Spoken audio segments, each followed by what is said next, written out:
Motor bike দুর্ঘটনায় গুরুতর আহত 4। বৃহস্পতিবার সন্ধ্যায় মুর্শিদাবাদের সাগরদিঘির জুগরের দিক থেকে 3 জন মোটর বাইক করে সাগরের দিকে আসছিল।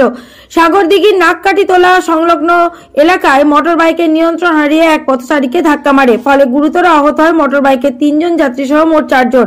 স্থানীয়রা তড়িঘড়ি উদ্ধার করে তাদেরকে সাগরদিঘি সুপার স্পেশালিটি হাসপাতালে ভর্তি করেন এবং চিকিৎসার জন্য এদের মধ্যে 2 জনের অবস্থা আশঙ্কাজনক। আহত 4 জনের বাড়ি মুর্শিদাবাদ জেলার সাগরদিঘির পোপাড়া গ্রামে বলে জানা যায়। এই ধরনের নিত্য নতুন খবরের আপডেট পেতে দেখতে থাকুন জঙ্গিপুর নিউজ লাইভ।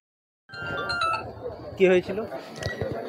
এই সাগরদিঘি নাককাঠিতলার আগে একটা লোক আমাদের ভাই হয় দাঁড়িয়েছিল রোডের ওপরে, রোড পারাপার করছিল, রোডের উপরে দাঁড়িয়েছিল। একটা মোটরসাইকেল 3 জন প্যাসেঞ্জার ছিল, জুগর মোড়ের দিক থেকে আসতে লেগে নাককাঠিতলার এখানে দ্রুত করতে এসে একটা অ্যাক্সিডেন্ট ঘটে যায়। ওদেরকে আমরা যে দাঁড়িয়েছিল তাকে ধাক্কা মারে, অ্যাক্সিডেন্টটা হয়ে গেল। আমরা সব স্থানীয় লোকগুলো এক জায়গা হয়ে, মোটর বাইকে 3 জন ছিল, সে একাই দাঁড়িয়েছিল, দিয়ে অ্যাক্সিডেন্টটা হয়ে গেছে। তাদের 4 জনকে আনা হলো হসপিটাল। 4 জন আহত, 4 জনকে হসপিটাল আনা হলো। তার ভিতরে যে দাঁড়িয়েছিল আর যে চালাচ্ছিল তার অবস্থা একটু কন্ডিশন খারাপ আছে, তাদেরকে মনে হয় বহরমপুর রেফার করা হবে। যে দাঁড়িয়েছিল তার নাম মুরসালিম শেখ, আর যে বাইক চালিয়ে আসছিল সে আলিফ শেখ। বাকি 2 জনের নাম আমরা এখনো জানতে পারিনি। বাড়ি পোপাড়াই, সাগরদিঘিতেই। হ্যাঁ, সাগরদিঘিতেই বাড়ি।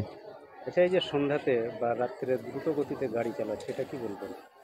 এটা এবার যারা গাড়ি চালাচ্ছে দ্রুত গতিতে চালাচ্ছে, এখন কীভাবে চালাচ্ছে তাদেরকে এখন ব্যবস্থা নিতে হবে। প্রত্যেককে বলতে হবে যে গাড়ি যাতে স্পিড না চালায়, গতিতে গাড়ি না চালায়। গাড়ি যেরকম চালাবার কথা স্বাভাবিক সেভাবে গাড়ি চালাবে, তা নাহলে এরকম দুর্ঘটনা ঘটতে থাকবে, ঘটছে। আমার নাম মোহাম্মদ আলী করিমুল্লাহ, বাড়ি জুগর।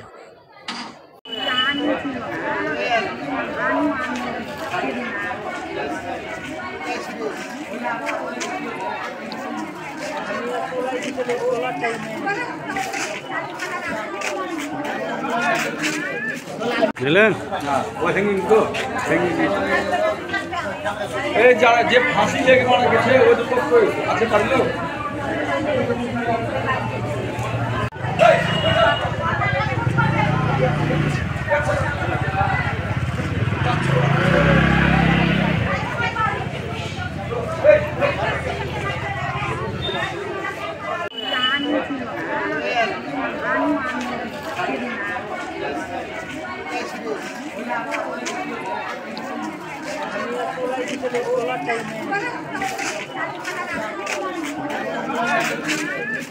বুঝলেন? এই যারা যে ফাঁসি